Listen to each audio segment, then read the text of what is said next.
Assalamualaikum warahmatullahi wabarakatuh. Perkenalkan, nama saya Miftahul Gani, NIM 21086400. Saya dari kelompok 11 akan mempresentasikan materi tentang supervisi pendidikan. Baiklah, materi yang pertama itu adalah konsep dasar supervisi pendidikan. A. Pengertian supervisi pendidikan. Supervisi pendidikan merupakan suatu usaha bantuan yang direncanakan dan ditunjukkan kepada upaya perbaikan dan pembinaan terhadap aktivitas, kreativitas, dan kinerja dalam proses pendidikan.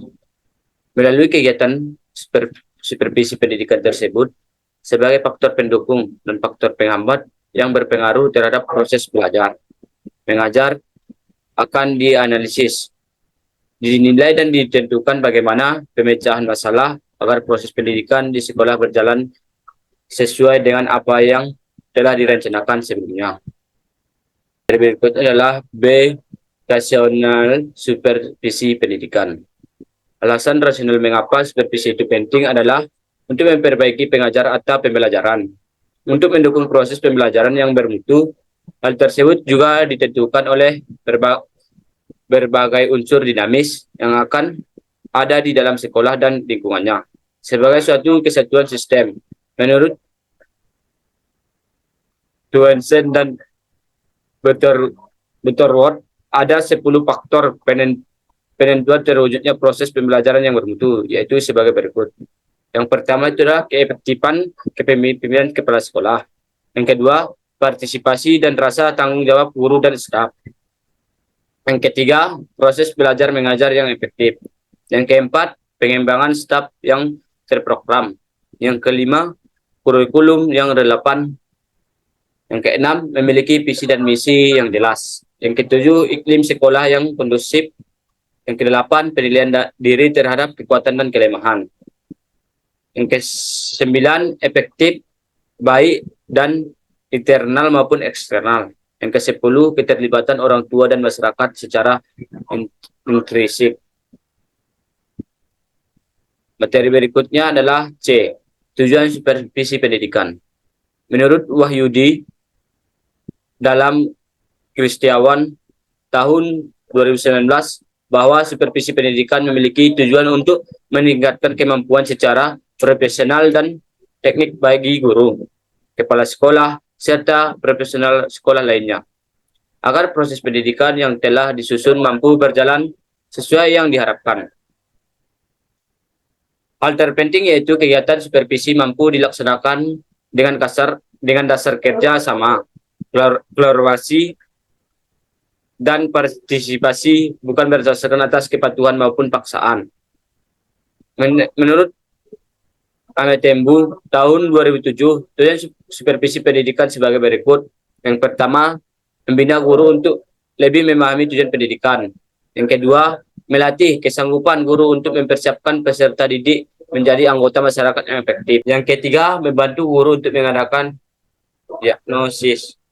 Yang keempat, meningkatkan kesadaran terhadap tata kerja demokratis. Yang kelima, memperbesar ambisi guru untuk meningkatkan mutu kerja secara maksimal. Yang keenam, membantu memperpopulerkan sekolah ke masyarakat. Yang ketujuh, membantu guru untuk lebih dapat memanfaatkan pengalamannya sendiri. Yang kedelapan, mengembangkan persatuan antara guru. Yang kesembilan, membantu guru untuk dapat mengevaluasi aktivitasnya dalam konteks tujuan perkembangan peserta didik. Selanjutnya, materi selanjutnya adalah D. Fungsi supervisi pendidikan. Menurut Suringan dalam ASIS tahun 2016 halaman 37, terdapat 8 fungsi utama dari supervisi pendidikan yang diantaranya adalah sebagai berikut. Yang pertama, mengkoordinasi semua usaha sekolah. Yang kedua, memperlengkapi kepemimpinan sekolah. Yang ketiga, memperluas pengalaman guru. Yang keempat, menstimulasi usaha-usaha yang kreatif. Yang kelima, memberikan fasilitas dan penilaian yang terus-menerus. Yang keenam, menganalisis situasi belajar mengajar. Yang ketujuh, memberikan pengetahuan dan keterampilan kepada setiap anggota staf. Yang kedelapan, mengintegrasikan tujuan pendidikan dan membantu meningkatkan kemampuan mengajar guru-guru. Baiklah, materi yang kedua adalah ruang lingkup supervisi pendidikan. Ruang lingkup supervisi pendidikan mencangkup dua aspek utama, supervisi akademi dan supervisi manajerial. Yang pertama adalah supervisi akademi. Tujuan supervisi akademi bertujuan untuk meningkatkan kualitas pembelajaran dan hasil belajar siswa. Fokusnya adalah pada proses pembelajaran di kelas, metode pengajaran, dan peningkatan kompetensi guru. Aktivitas supervisor melakukan observasi terhadap kegiatan pembelajaran di kelas, memberikan umpan balik kepada guru, dan membantu mengatasi kendala yang mungkin timbul dalam proses belajar mengajar.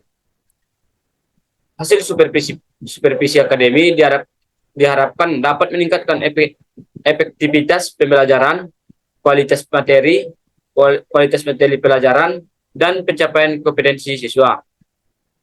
Yang kedua adalah supervisi manajerial. Tujuan supervisi manajerial bertujuan untuk memastikan efisien dan efektivitas manajemen sekolah. Fokusnya adalah pada aspek administratif, pengelolaan sumber daya, dan kebijakan sekolah. Aktivitas supervisor melakukan evaluasi terhadap kebijakan sekolah, penggunaan anggaran, manajemen sumber daya manusia, dan infrastruktur sekolah. Hasil supervisi manajerial diharapkan dapat meningkatkan efisien pengelolaan sekolah, kualitas pelayanan, dan berkelanjutan operasional sekolah. Dengan memahami kedua aspek ini, sekolah dapat mengoptimalkan proses pembelajaran dan manajemen untuk mencapai tujuan pendidikan yang lebih baik. Baiklah, materi yang ketiga itu adalah prinsip supervisi pendidikan. Melihat dari tujuan yang ditunjukkan untuk perbaikan peserta peningkatan kegiatan belajar mengajar, supervisi pendidikan harus dilaksanakan berdasarkan prinsip-prinsip sebagai berikut. Yang pertama, supervisi bersifat ilmiah, yaitu bahwa supervisi memenuhi 3 kriteria sebagai prosedur ilmiah, yakni A. Sistematis karena dilakukan dengan cara teratur melalui dan perencanaan yang matang dan dilakukan secara kontinu. B. Objektif karena dilakukan bukan atas prasangka individu, tetapi didasarkan atas informasi dan data yang nyata. C.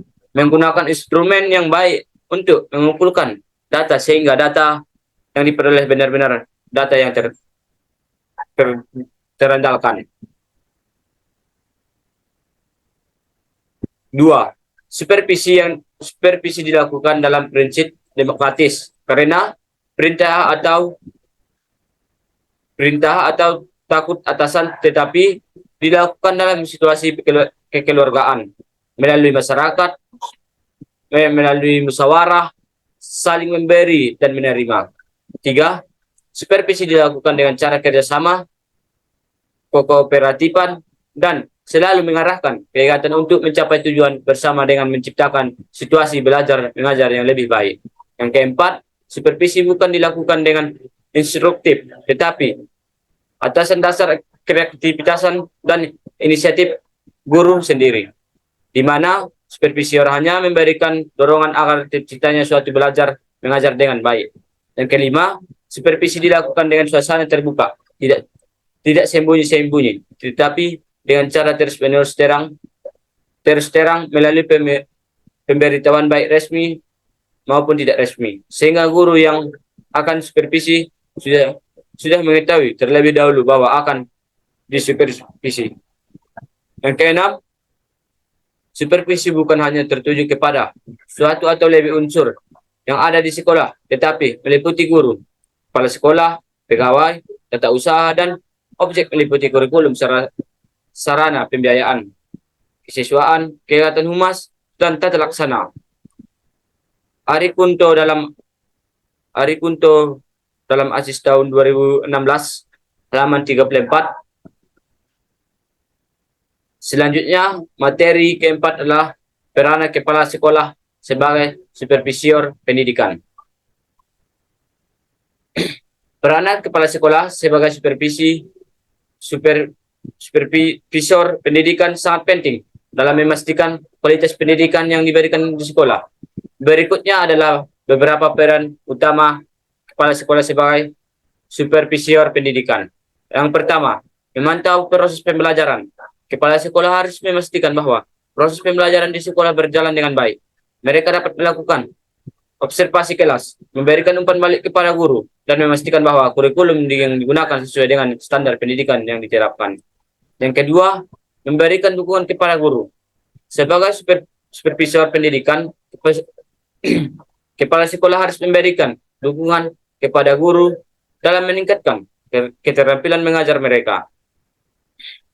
Ini dapat dilakukan melalui pelatihan, mentoring, atau menyediakan sumber daya yang diperlukan untuk meningkatkan kualitas pengajaran. Yang ketiga, mengelola sumber daya. Kepala sekolah harus bertanggung jawab untuk mengelola sumber daya sekolah, termasuk anggaran, fasilitas, dan personal. Mereka harus memastikan bahwa sumber daya ini akan digunakan secara efisien untuk mendukung proses pendidikan yang berkualitas. Yang keempat, membangun budaya sekolah yang positif. Sebagai pemimpin, kepala sekolah memiliki peran penting dalam membangun budaya sekolah yang positif.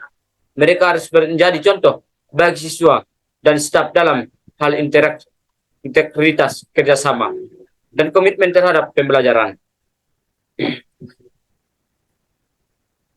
Yang kelima, menangani masalah disiplin dan perilaku.